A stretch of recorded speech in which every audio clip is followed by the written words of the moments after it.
Hey, what's up everybody? Hey, I want to continue our conversation that we started last time on the pelvis and how we talked about how the torsion of the pelvis can affect the reproductive organs, the bladder, everything in the pelvic basin, the ureter going up to the kidney.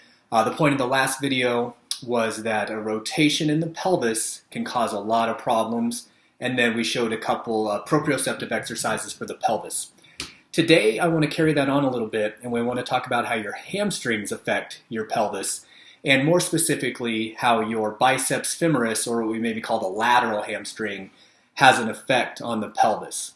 It has a huge effect on the pelvis because of what we call the sacrotuberous ligament, or a ligament that runs essentially from the sacrum to the ASIS, and then down to the sacral tuberosity, so this is the backside of the pelvis.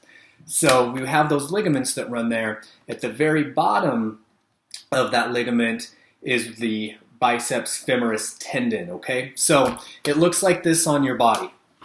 Hopefully yours isn't as tight as this rope. But I've got the top of the biceps femoris muscle on my ischial tuberosity, and then the bottom, or the other attachment of that, comes down into the fibula. Okay, so this little leg bone here. What can happen, multiple things can happen, but anytime this muscle is out of balance, meaning maybe in our case, let's just say that it's too tight, it can pull down on the ilium, right? So it could pull down on this part, creating a downward glide, right? That's going to pull, that's going to expose and trap nerves, that's going to create compression on the vascular system. The other thing that can happen, and it may happen at the same time, is it causes an ascension or a lifting of our ulna. That then creates a compression at the knee joint. It can create a rotation at the knee joint. It can create a lateral flare. All of these are going to compress nerves, they're going to compress the vascular system, they're going to change the entire way that your hip moves and the entire way that your pelvis moves.